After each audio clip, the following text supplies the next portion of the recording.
할렐루야.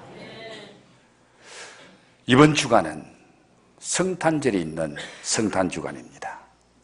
성탄은 하나님께는 영광이요, 예수님에게는 경배요, 기뻐하심을 입은 우리에게는 샬롬의 축복입니다. 우리 모두는 하나님의 특별한 은혜를 받은 자들입니다. 은혜를 받은 자들로서 우리 이렇게 한번 서로 인사를 나누면 좋겠습니다. 은혜 받은 자여 감사하세요. 은혜 받은 자여 기뻐하세요. 은혜 받은 자여 행복하세요. 할렐루야. 오늘 말씀의 제목이 은혜 받은 자여. 하나님께서 메시아이신 예수님을 이 땅에 보내심으로 인류 구속의 대역사를 이루기 위해서 한 여인을 선택하십니다. 그 여인의 이름이 누구죠? 마리아.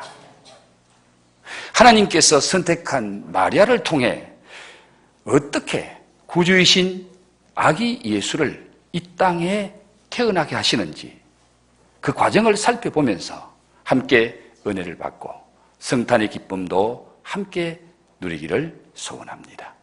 저와 여러분이 읽었던 이 본문 말씀을 제가 다시 한번 요약해서 잠시 말씀을 드리면은, 가브리엘이라는 천사가 저 갈릴리 바다 나사렛이라는 시골 동네에 사는 마리아라는 처녀를 찾아갑니다. 그 마리아를 만나서 천사가 첫 번째로 하는 말이 은혜를 입은 자여 평안할지어다. 주께서 너와 함께 하신다라고 인사를 합니다. 그 인사를 듣고 깜짝 놀란 이 마리아에게 다시 천사가 하는 말이 무슨 말라? 내가 하나님께 은혜를 입었다. 네가 하나님께로부터 은혜를 입었는데 그 은혜로 말미암아 보라 네가 잉태하여 아들을 낳을 것인데 그 이름을 예수라 하라. 그리고 너를 통해서 태어난 그 예수가 앞으로 이런 사람이 될 것이고 이런 역사를 이 땅 위에 이룰 것이다 라고 설명을 합니다. 그때에 그 말을 들은 이 마리아는 너무 충격입니다. 아니 자기가 처녀인데 어떻게 내가 아기를 가질 수 있어? 그래서 그가 하는 말이, 아니 나는 남자를 알지 못하는 여자입니다. 남자를 알지 못하는 여자가 어떻게 이런 일이 있을 수 있습니까?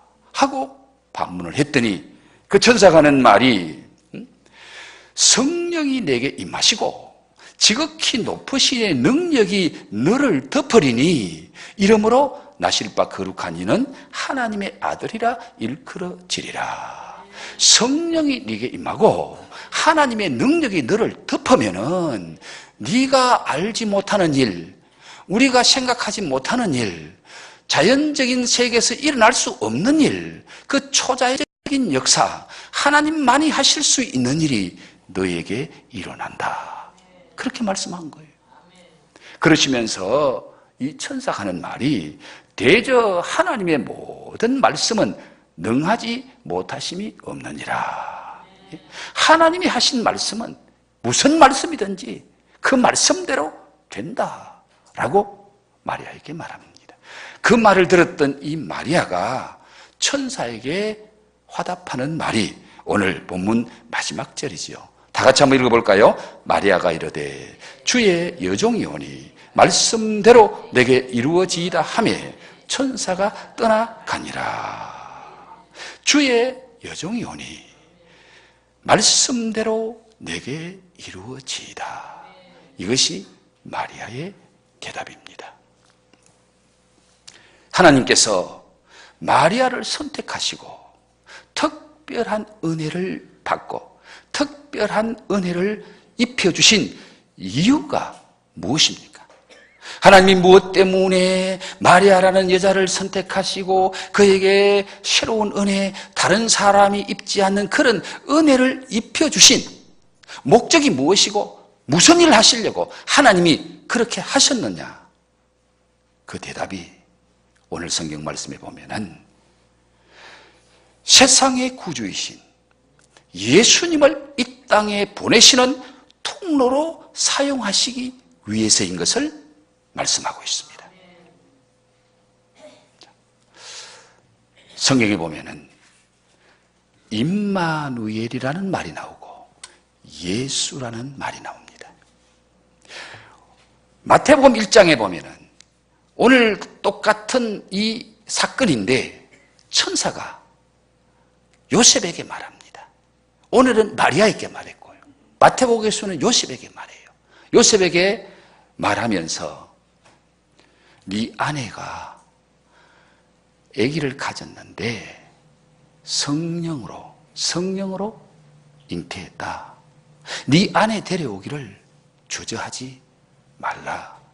그리고 네 아내가 아기를 낳으면은 그 이름을 예수라 하라.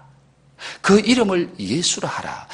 아직까지 1년 후에 태어날 그 아기 이름을 지어주면서 예수라 하라 라고 천사가 말하면서 이는 선지자로 말씀하신 것을 이루기 위함인데 그 선지자는 이사야 선지자인데 예수님 오시기 700년 전에 주전 700년 전에 하나님이 이사야 선지자를 통해서 예언한 말씀이 있어요. 보라, 처녀가 잉태하여 아들을 낳으리니 그 이름을 임마누엘이라 하리라. 자, 그런데 오늘 천사가 700년 후에 마리아를 통해서 태어나는 아이의 이름을 임마누엘이라 하리라고 하지 않고 예수라 하라라고 말합니다. 그러면 700년 전에 이사야 선지자를 통해서 임마누엘이라 하리라고 했는 그 예언이 700년 후에 예수님이 태어날 때는 그 이름을 예수라 하라라고 말씀하고 있거든요. 그러면은 임마누엘과 예수는 어떤 관계예요? 똑같은 한 사건, 한 사실을 임마누엘이라고 표현하기도 하고 예수라고 표현했습니다. 그러면은 임마누엘이 예수고 예수가 임마누엘 맞습니까? 논리적으로 그렇게 풀면 맞지요? 그러면은 임마누엘이란 뜻이 하나님이 우리와 함께 하신다. 우리와 함께 하시는 하나님이 임마누엘인 거예요. 그러면 예수가 하나님이신데 인간의 몸을 입고 이 땅에 오신 것은 우리와 함께 하시기 위해서 오신 그 하나님이 바로 예수라는 거예요. 믿습니까?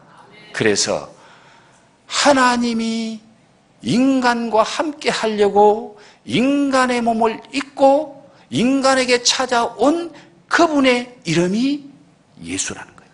그 예수라는 이름의 의미는 구원자라는 겁니다. 구원자. 이름을 예수라 하리니 그는 자기 백성을 저희 죄에서 구원할 자임이라. 예수가 구원자라는 거예요. 예수가 구원이라는 거예요. 자, 그렇다면은 임마누엘 예수는 하나님이 인간과 함께 하셔서 인간을 구원하는 그분이 바로 예수다. 하나님이 임마누엘에서 이 땅에 예수로 오는 그 과정 속에서 하나님이 누구를 사용해요? 마리아를 사용하는 거예요. 마리아를 통해서 영이신 하나님이 인간의 몸을 입고 인간에게 찾아오시고 인간과 함께 하시고 인간을 구원하기 위해서 하나님이 인간을 찾아오는데 그 하나님의 이름이 예수예요. 이 과정 속에서 마리아라는 여인을 하나님이 선택하시고 부르시고 은혜 주셔서 이 여인을 통해서 하나님이 이 놀라운 일을 이루어 나가십니다. 자, 여러분 그렇다면은 오늘 이 귀한 일에 쓰임 받은 이 마리아는 어떤 사람입니까? 오늘 저와 여러분이 읽었던 26절 말씀에 보면 여섯째 달에 천사 가브리엘이 하나님이 보내심을 받아 갈릴리 나사렛이라는 동네에 가서 천사가 간 동네는 어디라고요? 갈릴리 바닷가에 있는 나사렛이라는 동네입니다. 여러분, 여섯째 달, 이 말은요, 앞에 있는 이미 세례 요한이 여섯 달 전에 사가랴라는 그 제사장의 가정에 이 가브리엘이 찾아가서, 천사가 찾아가서 늙은 할아버지 할머니에게 아들을 태어나게 하십니다. 그 일이 6달 전에 있었다고 말합니다. 그래서 세례 요한은 예수님보다 6개월 먼저 태어나요. 그 세례 요한을 태어나도록 하시고 거기 소식을 전했던 가브리엘이 6달 후에 바로 마리아에게 찾아옵니다. 그런데 세례 요한 아버지는 예루살렘에서, 예루살렘 성전에서 하나님을 잘 섬기는 제사장이에요. 제사장으로서 정말 귀하게 쓰임받는 그 예루살렘, 이스라엘 수도, 거기서 중요한 일을 하는 그 사가랴 제사장의 가정에 찾아가서 요한은 그런 정말 좋은 부모를 통해서 태어납니다. 그런데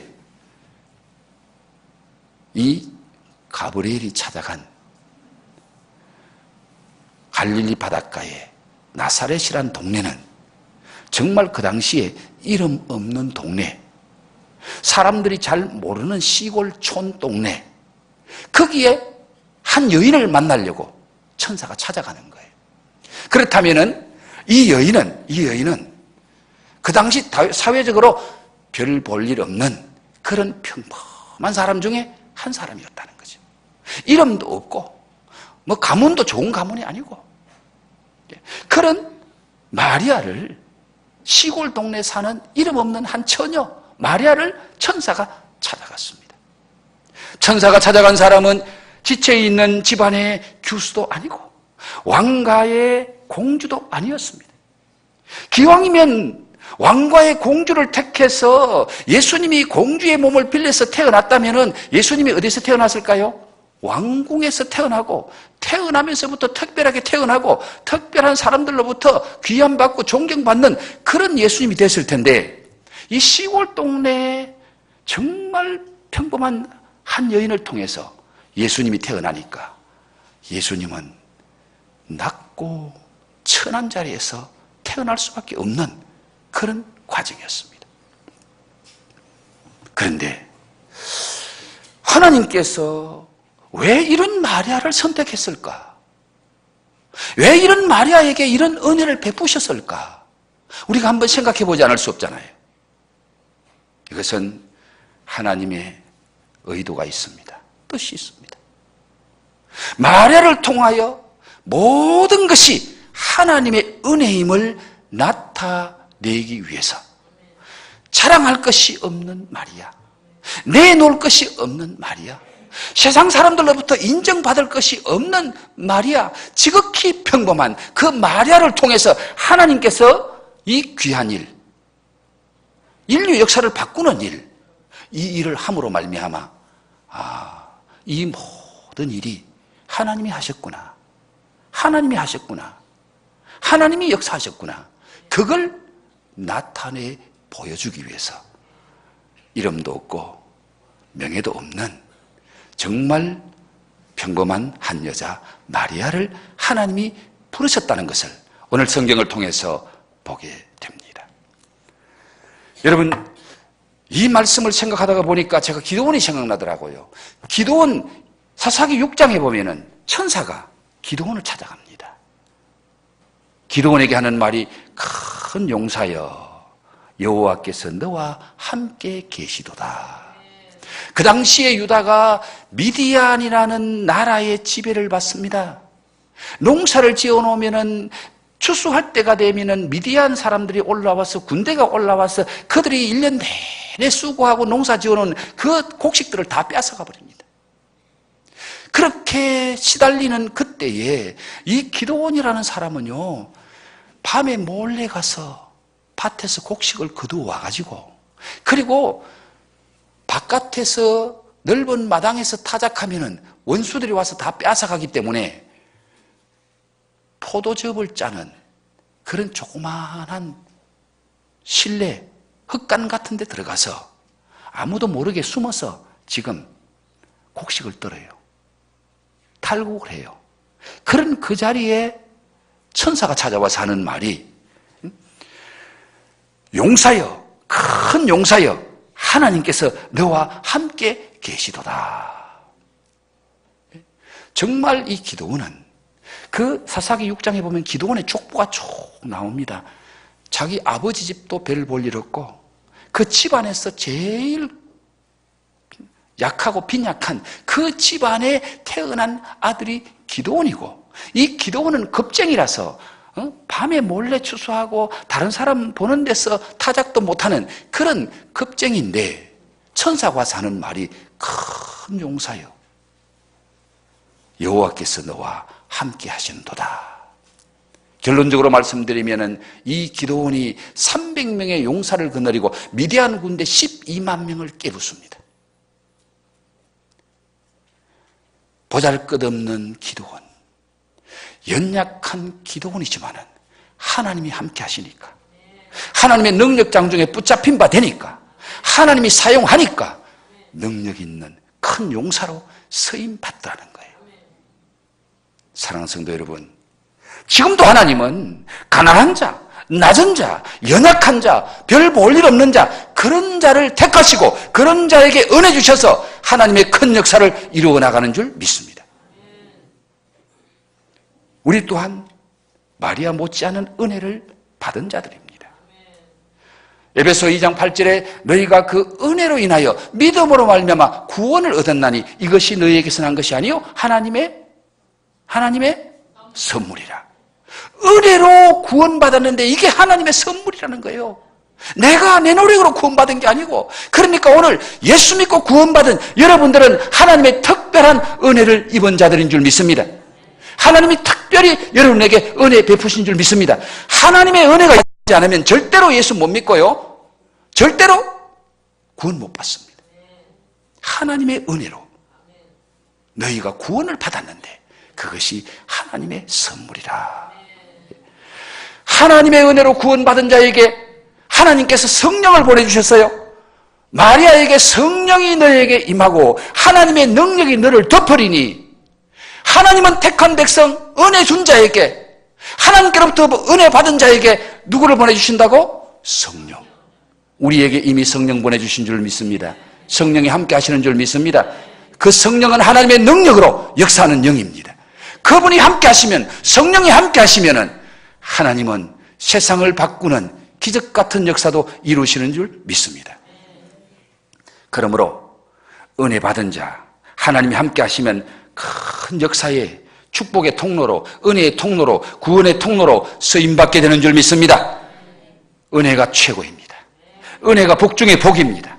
은혜 아니면 나서지 못하리, 은혜 아니면 나서지 못하리, 그런 복음송가도 있고요. 오늘 찬양하는 중에도 나 주 나의 하나님이여, 나의 주 나의 하나님이여, 그 하나님의 은혜, 하나님의 은혜, 나를 지으신 하나님, 나를 부르신 하나님, 내게 은혜 주신 하나님, 그 하나님의 은혜가 아니면 나는 설 수 없고 나는 아무것도 할 수 없는 그런 존재입니다.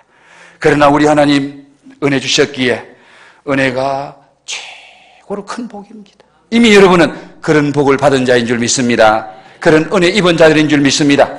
그러기에 우리 인사했던 말 다시 한번 이제 의미를 생각하며 한번 인사하겠습니다. 은혜 받은 자여 감사하세요. 은혜 받은 자여 기뻐하세요. 은혜 받은 자여 쓰임 받음을 감사하세요. 할렐루야. 예, 하나님은 은혜부터 주시고 우리를 서신다고 말씀하십니다. 그러기에 걱정할 게 하나도 없어요. 왜? 하나님은 서시기 전에 먼저 은혜 주시는 분이에요. 하나님의 은혜가 임하면은 하나님이 마른 막대기 같은 나를 통해서도 하나님 기적을 일으키실 줄로 믿습니다. 홍해가 갈라지는 역사가 일어날 줄 믿습니다. 바위가 터져서 생수가 솟아나는 기적의 역사가 나타날 줄 믿습니다. 그러므로 은혜 입은 자가 가장 큰 복을 받은 자예요. 하나님께서 마리아를 택하시고 은혜 입게 하셔서 메시아의 어머니, 예수님의 어머니가 되게 하실 때 그 마리아를 통해서 하나님이 무엇을 사용하시는지, 그 마리아에게서 어떤 것을 사용하시는지 오늘 성경이 우리에게 보여주고 있습니다. 그것을 한마디로 표현하면 마리아의 절대적인 순종, 마리아의 절대적인 순종을 통해서 하나님이 엄청난 일을 이루어 가시는 거예요. 자, 오늘 마지막에 있는 말씀 우리가 다 같이 한번 읽었습니다마는 한 번만 더 38절 말씀 다 같이 읽습니다. 시작. 마리아가 이르되 주의 여종이오니 말씀대로 내게 이루어지이다 하매 천사가 떠나가니라. 주의 여종이오니 말씀대로 내게 이루어지이다. 천사가 하는 말에 마리아가 화답하고 마리아가 고백하는 말이 주의 여종이오니 말씀대로 내게 이루어지이다. 지극히 단순합니다. 절대로 어려운 말 아닙니다. 그런데 이 말 한마디는 아무나 할 수 없는 말이에요. 아무나 할 수 없는 말이에요. 여러분, 오늘 본문 앞에 보면은 20절 다 같이 한 번 더 볼까요? 시작. 보라, 이 일이 되는 날까지 내가 말 못하는 자가 되어 능히 말을 못하리니 이는 내가 내 말을 믿지 아니함이거니와 때가 이르면 내 말이 이루어지리라 하더라. 이게 바로 천사 가브리엘이 제사장 사가랴에게 한 말입니다. 사가랴가 성전 안에 들어가서 제사를 올리고 하나님 앞에 분향하고 있을 때에 갑자기 천사가 나타났습니다. 천사가 하는 말이 때가 되면 네가 아들을 낳으리라 그럽니다. 너희 가정에 아들을 하나님이 주신다. 그랬더니 이 사가랴가 18절 보세요. 천사에게 이르되 내가 이것을 어떻게 알리요? 내가 늙었고 내 아내도 나이가 많으니이다. 한마디로 말하면은 천사님, 그건 절대로 일어날 수 없는 일입니다. 내가 이렇게 늙도록 우리 아내도 다 늙어서 경수가 끊어지고 우리 그동안 자식이 없었습니다. 하나님이 자식 주려면 벌써 주셨죠. 그런데 지금 이 나이가 되도록 늙어서 할아버지가 되고 할머니가 되도록 자식이 없었는데 무슨 자식이 우리 가정에 태어나겠습니까? 천사의 말을 사가랴가 못 믿어요. 그때에 천사가 하는 말이 보라, 이 일이 되는 날까지, 내가 말한 이 일이 이루어지는 날까지 내가 말 못하는 자가 되어 능히 말을 못하리니 이는 내가 내 말을 뭐했다? 뭐했어요? 믿지 아니함이거니와 때가 이르면 내 말이 이루어지리라. 제사장은 못 믿었습니다. 제사장 사가랴는 천사의 말을 못 믿었는데 지금 처녀인 마리아는 뭐라고 말하죠? 아이고, 무슨 말씀합니까? 나는 처녀입니다. 나는 남자를 모르는 여자입니다. 그런데 어찌 이런 일이 내게 이루어질 수 있습니까? 그렇게 말할 때에 37절에서 천사가 뭐라고 말하죠? 대저 하나님의 모든 말씀은 능하지 못하심이 없느니라. 대저 하나님의 모든 말씀은 능하지 못하심이 없느니라. 이 말 한마디를 딱 듣고 아하, 하나님의 말씀이면 되는구나. 하나님의 말씀이면 하나님이 역사하시는구나. 그 말을 듣고 마리아가 하는 말이 이르되 주의 여종이오니 말씀대로 내게 이루어지이다. 여러분, 주의 여종이오니 그러죠. 마리아가 천사에게 하는 말이 나는 주님의 종입니다. 종은 생명의 결정권이나 신분의 자유가 주어지지 않는 존재입니다. 주인의 뜻에 자신을 전적으로 맡겨야 하는 것이 종의 운명입니다. 마리아가 하는 말이 나는 주님의 종입니다. 내 생명도 그분께 있습니다. 내 자유함도 그분께 있습니다. 내 모든 일을 그분이 하십니다. 나는 그분의 종입니다. 종은 주인이 시킨 대로만 하면 됩니다. 나는 주의 종이기 때문에 그분이 말씀하시면 그분의 말씀대로 될 줄로 믿습니다. 그래서 나는 주의 여종이오니 말씀대로 내게 이루어지이다. 이 말 한마디는요, 죽음을 각오한 마리아의 절대 순종, 믿음의 고백입니다. 죽으면 죽으리라는 고백과 똑같아요. 왜 그렇습니까? 당시에 가늠한 여인은 돌로 쳐 죽이라고, 율법에 가늠한 여인은 돌에 맞아 죽어야 돼요. 돌에 맞아 죽어도 전혀 항의를 못합니다. 그러면 마리아가 지금 잉태해서 배가 불러옵니다. 동네 사람이 보니까 저 결혼도 안 한 여자가 배가 불러오네, 임신했네. 동네 사람들이 돌을 들고 그를 쳐 죽이려고 할 때에 마리아가, 여러분, 나는 성령으로 잉태했어요, 나는 그런 나쁜 여자가 아니에요, 그렇게 말하면은 동네 사람이 네 말이 맞네, 그런 사람 있어요, 없어요? 아무도 없어요. 야, 이거 또라이 아니가? 이 여자 실성한 거 아니야? 야, 이 여자 이거 좀 미친 여자 같네? 동네 사람이 처녀가 성령으로 잉태했다고 말할 때 그를 인정해주고 믿어주고 받아줄 동네 사람은 아무도 없습니다. 그러면 동네 사람이 그거 안 받아주면 결과는 어떻게 돼요? 돌에 맞아 죽는 거예요. 돌에 맞아 죽는 거예요. 그러면 동네 사람은 쳐놓고 마리아는 지금 어떤 상태에 있는 사람? 요셉이라는 청년과 뭐한 사람? 약혼한 사람, 정혼한 사람이에요. 그러면은 자기와 결혼하려고 약속하고 정혼한 그 요셉이라는 청년에게 이 마리아가 설명할 수 있어요, 없어요? 설명 못해요. 그래서 이 사실을 알았을 때에 요셉은 의인이라 가만히 끊고자 하여, 요셉이 가만히 보니까 자기와 결혼했고 자기와 아무 관계도 없는 이 여자가 지금 배가 불러오거든요. 아기를 임신했거든요. 그런데 요셉은 참 의인이라 참 착한 사람이었어요. 그래서 이거 동네방네 떠들면은 자기하고 약혼했던 저 여자 죽을 수밖에 없으니까 조용히 가만히 관계 끊자. 약혼했으니까 약혼 파혼하자.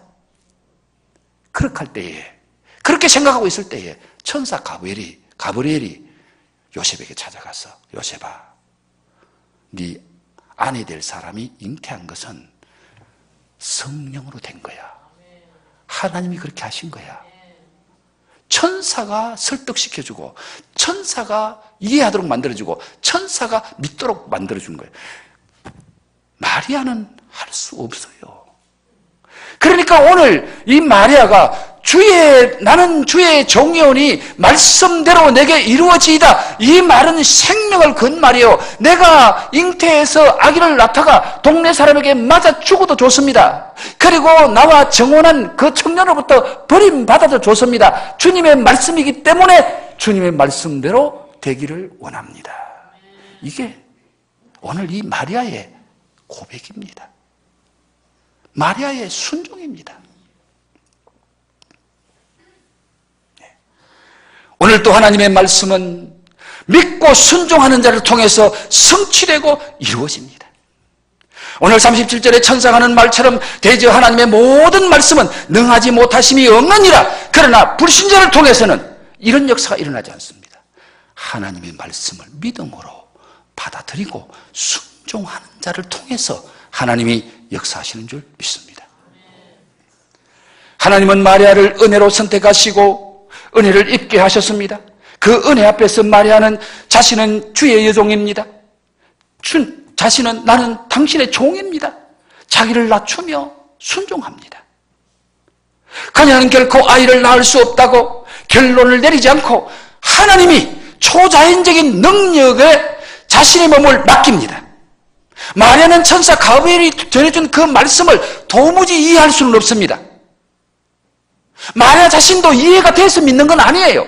그러나 하나님의 말씀이기 때문에, 천사를 통해서 하신 하나님의 말씀이기 때문에 나는 이해할 수 없어도 하나님의 말씀이고 주님의 말씀이기에 나는 말씀에 순종하겠습니다. 나는 말씀대로 되기를 원합니다. 이것이 마리아의 신앙이고 마리아의 고백이고 마리아의 순종입니다. 여러분, 희생 없는 순종은 없습니다. 믿음 없는 순종은 없습니다. 하나님의 은혜를 받은 사람은 이렇게 순종해야 된다는 것을 마리아를 통해서 하나님이 우리에게 보여주는 거예요. 이스라엘의 초대 왕이었던 사울 왕이 하나님께 버림받지요. 버림받는 이유가 뭡니까? 왜 사울 왕이, 이스라엘 왕, 초대 왕이, 사울 왕이 하나님께로부터 버림받아요? 하나님께로부터 버림받을 그때에 사무엘을 통해서 하나님이 그에게 들려준 유명한 한 구절의 말씀이 있습니다. 그 말씀 무엇인지 기억나나요? 순종이 제사보다 낫고 듣는 것이 수양의 기름보다 낫다. 왕이 하나님의 말씀을 버렸으므로 하나님도 왕을 버렸습니다. 순종이 뭐보다 낫다고요? 제사보다 낫다. 제사가 뭐예요? 예배입니다. 하나님 말씀 순종하는 것이 예배 드리는 것보다 낫다는 겁니다. 바꾸어 말하면 예배 잘 드려도 하나님 말씀 순종 안 하면 그 예배 헛예배라는 거예요.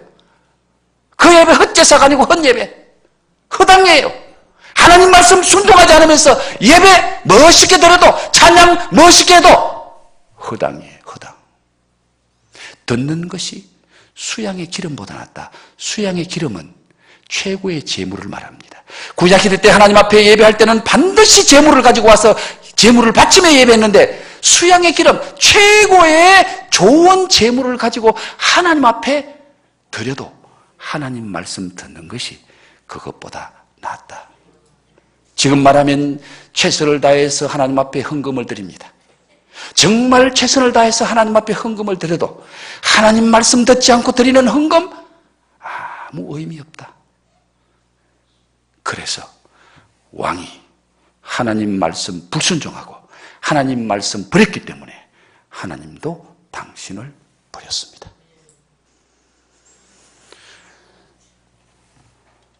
사랑하는 성도 여러분, 여러분에게 이런 순종이 있는가요? 여러분에게 이런 순종이 있는가요? 주의 여종이니 말씀대로 내게 이루어지이다.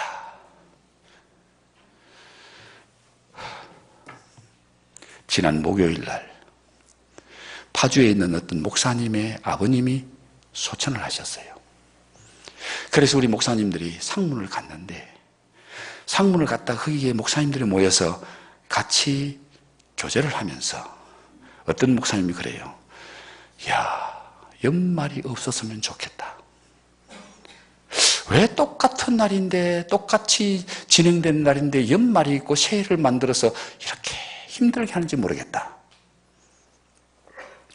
연말만 되면 하는 소리가 올해까지만입니다. 저는 다 내려놓겠습니다. 이게 한두 사람으로부터 듣는 소리가 아니거든요. 그러니까 연말만 되면 교육자들은 너무 힘들어요. 그래서 거기 모인 목사님들이 야, 연말이 없었으면 좋겠다. 그러면서 어떤 목사님이 그래요.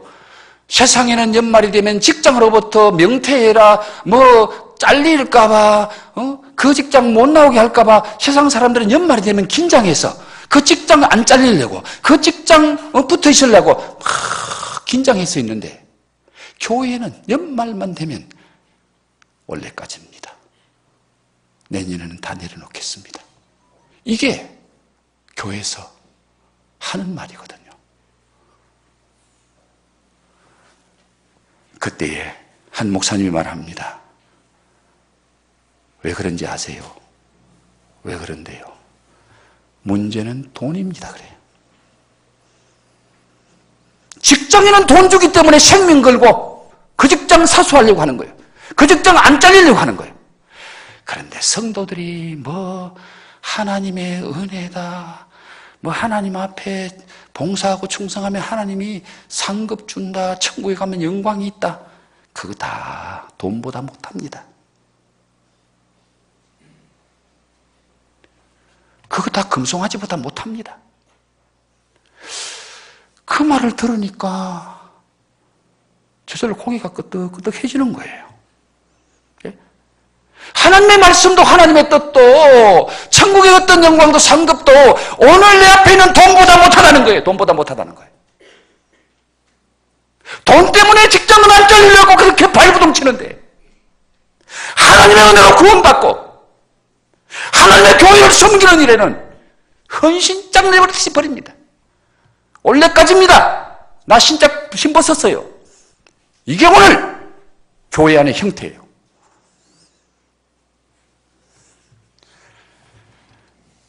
한 번만 더 하나님의 말씀이니까 여러분 따라해 주시면 고맙겠습니다.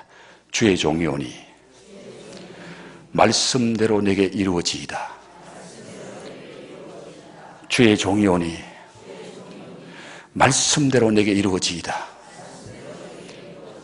한 번만 더 신앙 고백하는 마음으로 주의 종이 오니 말씀대로 내게 이루어지이다. 여러분, 이 말씀이 주님께서 여러분에게 주시는 말씀이 되기를 주의 이름으로 축복합니다. 이렇게 하나님의 선택을 받고 하나님의 특별한 은혜를 입어 하나님의 말씀에 절대 순종한 마리아가 받은 축복이 무엇입니까? 여러분, 말로 할 수 없는 그 은혜, 그 축복은요, 제가 이 마리아가 받은 축복만 설교해도 몇 시간을 해야 돼요. 그런데 간단하게 한번 살펴볼까요? 인류 구원의 은혜의 통로가 되었습니다. 하나님께서 인류를 구원한 이 구원의 프로젝트에, 이 구원의 과정 속에서 유일하게 서임받은 사람이 하나님 말씀, 목숨 걸고 하나님 말씀에 순종한 이 마리아가 서임받은 거예요. 인류 구원의 통로로 서임받는 거, 이것보다 더 큰 축복이 있을까요? 예수님의 제자 가룟 유다를 보세요. 예수님께서 가룟 유다에게 말합니다. 너는 차라리 태어나지 않았으면 좋을 뻔했다. 너는 차라리 태어나지 않았으면 좋을 뻔했다. 가룟 유다는 예수님을 돈 30냥, 여기도 돈이잖아요, 돈. 은 30냥 때문에 예수님, 자기 스승 예수님을 팔아먹어요. 십자가에 못 박도록 팔아먹습니다. 그걸 안 예수님이 가룟 유다, 너는 차라리 태어나지 않았으면 좋을 뻔했다. 너는 차라리 직분 안 받았으면 좋을 뻔했다.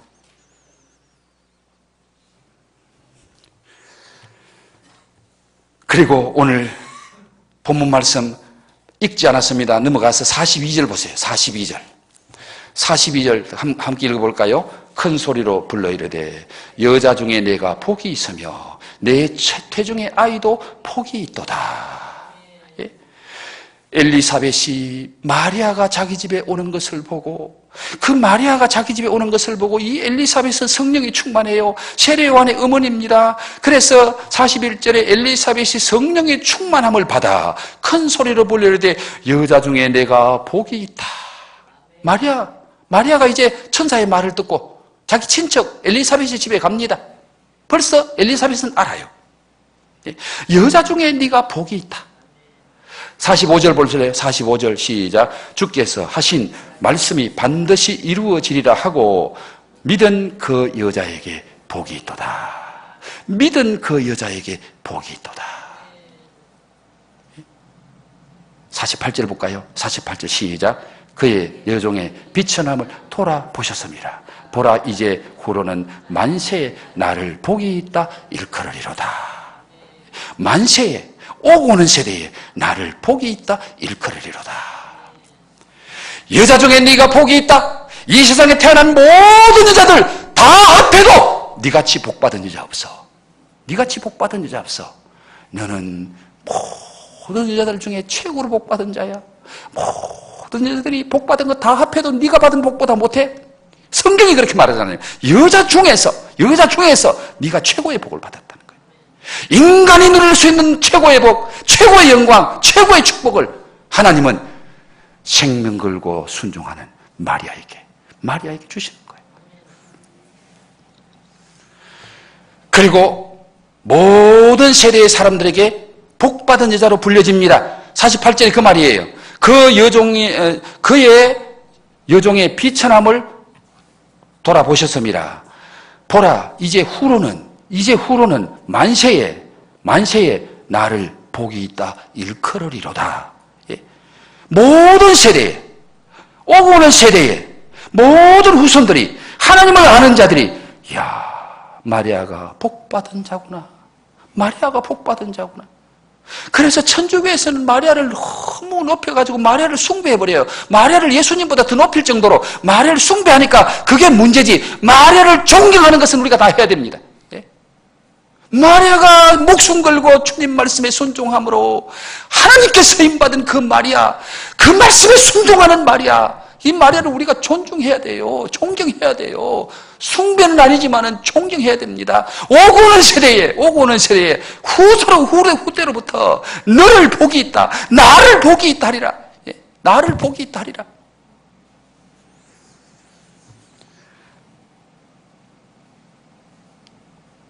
임마누엘의 축복입니다. 여러분, 오늘 함께 읽었던 28절 말씀 여러분 다시 한번 보세요. 그에게 들어가 이르되 은혜를 받은 자여 평안할지어다.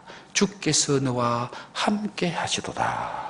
주께서 너와 함께 하시도다. 이게 임마누엘의 복이에요. 임마누엘. 네가 어디 가든지 무슨 일을 하든지 하나님께서 너와 함께 하신다. 할렐루야. 사랑하는 성도 여러분, 오늘 이 말씀을 듣는 중에 주님께서 여러분에게 무엇을 깨닫게 하십니까? 무슨 은혜를 주십니까? 주님이 이 시간 이 종을 통해서 이 말씀을 주실 때에 여러분 마음속에 성령으로 하여금 깨닫게 하실 줄로 믿습니다. 말씀이 들리게 하실 줄 믿습니다. 믿어지게 하실 줄 믿습니다. 그 말씀의 성취가 순종하는 여러분을 통해서, 믿음으로 순종하는 여러분을 통해서 하나님의 역사가 여러분을 통해서 일어나기를 주의 이름으로 축복합니다. 내년에는, 새해에는 더 귀하게 하나님 말씀 순종함으로 쓰임받아 은혜와 축복의 통로가 되기를 주의 이름으로 축복합니다.